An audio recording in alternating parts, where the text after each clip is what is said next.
Hello and welcome to this first video in a series on the themes of Macbeth. I'm hoping you'll find this super useful for your revision. So theme number one is ambition, and we'll start with Macbeth himself.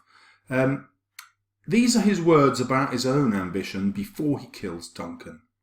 I have no spur to prick the sides of my intent. So he begins by thinking of his ambition as like riding a horse, and he has got to tame this ambition. And what he's saying is he's got the intent, which is his horse, so he's got the desire, but what he's missing is the spur that's going to make him act on that ambition. And the reason for that, of course, is he knows that the ambition is wrong. It's not just becoming king. This ambition that he's developed is to kill Duncan in order for himself, Macbeth, to become king. And that's why he calls it but only vaulting ambition. So it's ambition which is jumping. It's not really making a sensible leap. It's a dangerous one, and it overleaps itself and falls on the other. So he knows if he gives in to this ambition that it will end in his fall. The use of fall is deliberately biblical language. This is the term that Christians would have used to talk about Adam and Eve, the original fall, which is when they disagreed with God's instructions. They disobeyed him not to eat from the tree of knowledge and good and evil.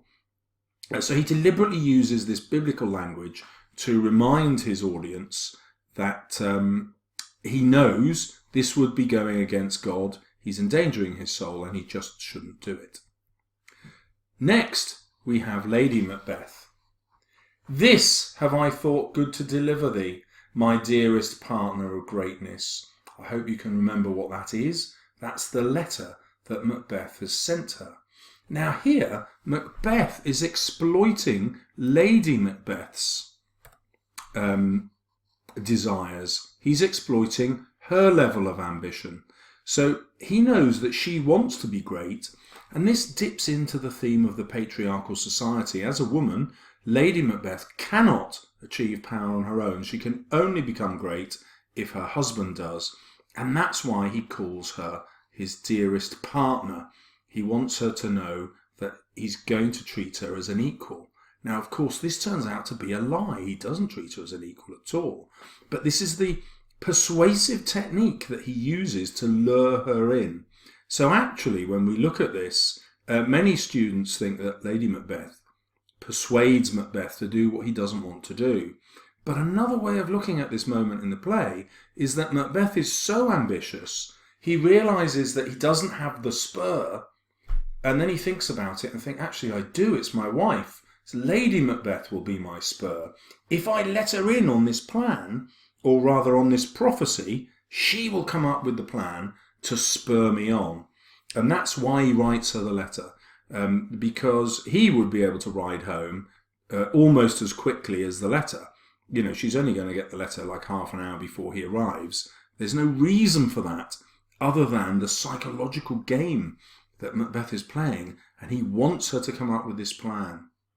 And that's why he comes down to this bottom bit of the quotation, that thou mightst not lose the dews of rejoicing by being ignorant of what greatness is promised thee.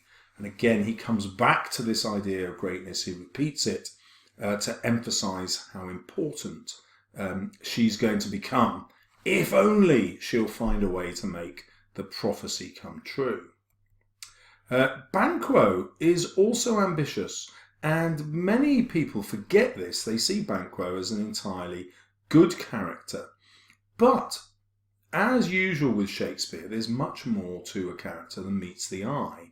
So Banquo says, you greet with present grace and great prediction of noble having and of royal hope. He's talking to the witches about how they're greeting Macbeth. That he seems rapt withal. He's entranced by this vision of becoming Thane of Cawdor and king in the future. To me you speak not. If you can look into the seeds of time and say which grain will grow and which will not, speak then to me. So Banquo is also ambitious. He wants to know what good things are coming in his future. He's not just saying, oh, look into the future, tell me what's going to happen, because he started off by thinking about royal hope that Macbeth has got. And so clearly, this idea of royal hope is something that's at the back of his mind. And of course, the witches are going to give him just that, the royal hope that his sons will become kings. Once they've received these prophecies, but before Macbeth kills Duncan, Banquo meets him in his castle. It's late, you remember it's midnight. Banquo's been talking about the stars being dark, there's husbandry in heaven. He's been talking to his son Fleance, and Macbeth shows up. And what does Banquo say? He says, I dreamed last night of the three weird sisters. To you they have showed some truth. Now, the timing of this is amazing, because the battle that was lost and won, the battle against Norway, was this morning. And this is the night of that day. But Banquo is now saying, I dreamt of the weird sisters before we even met them. Now, this would suggest why he is so keen to find out what they have to say. Because again, it suggests his ambition. We could go a step further and say his ambition is greater than Macbeth's, which is why he's dreamt of the three weird sisters first, before Macbeth has even come across them. Well, why has he done that first? Perhaps because their prophecy is going to be even more influential for Banquo. So yes, Banquo won't become king, but he's going to give birth, well, that's the wrong phrase, isn't it? He's a man. He is going to be the father of a generation of kings, which will lead all the way to King James I. So Banquo is actually the most ambitious character of all, if we take those quotations. Well, I hope you've found that really useful. Ambition then is not necessarily something that Shakespeare is totally critical about. We could argue that he promotes Banquo's sorts of ambition simply because Banquo doesn't murder anyone. But if we go a little closer, we'll see that that Shakespeare also questions Banquo's morals. So let's look at the beginning of this one. Macbeth says, if you shall cleave to my consent, so if you'll agree to do what I want you to do, when I tell you, it shall make honour for you. So this is an outright bribe. This again is before he kills Duncan. So he's saying to Banquo, look, stick with me and you're going to get some honours. Banquo says, so I lose none, so I'm not going to lose any honour in seeking to augment it. So I'm going to accept your advice here, but I'm still going to keep my bosom franchised and allegiance clear. I shall be counselled. So this is ambiguous here. What he's saying to Macbeth is, I'm not going to do absolutely anything. I'm going to listen to what you have to say with clear allegiance. Now, Macbeth takes this to mean allegiance perhaps to Duncan or allegiance perhaps to God. So Macbeth takes this to mean that Banquo won't do anything that goes against his king. But it might not mean that. It might mean that he will enter into Macbeth's plan. He will agree not to say anything if Macbeth kills Duncan. Well, before we get to the witches, what actually happens when Macbeth kills Duncan? Banquo doesn't tell anyone, does he? He just says, I fear thou plays most foully for it. But he doesn't actually tell all the other nobles, all the other thanes, look, Macbeth's probably killed Duncan. We met the witches. This is what they prophesied. He keeps all that secret. Why? Because he is ambitious.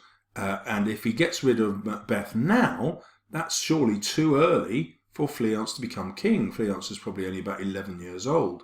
So he needs Macbeth to remain king for a while. He can't see how Fleance will become king so soon.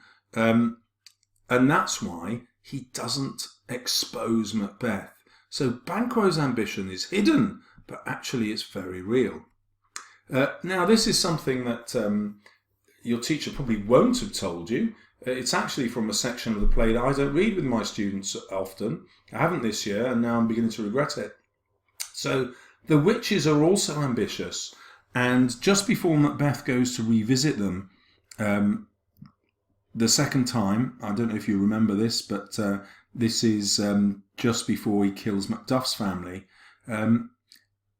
Hecate is there. She's the queen of the witches, and she's attacking the witches' decision to try and influence Macbeth. She says, and which is worse, all you have done hath been but for a wayward son. So Macbeth is just a wayward son, spiteful and wrathful, full of anger, wrathful, who, as others do, so as every other man, loves for his own ends.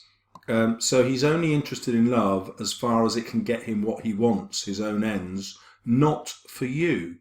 So this is extraordinary, and it brings us back to the patriarchal society here, and Shakespeare criticising the way that women are treated in society. Because what Hecate is saying is that the witch's desire to influence Macbeth is actually to get his attention, to make Macbeth loyal to them, to make him love them for what they can offer.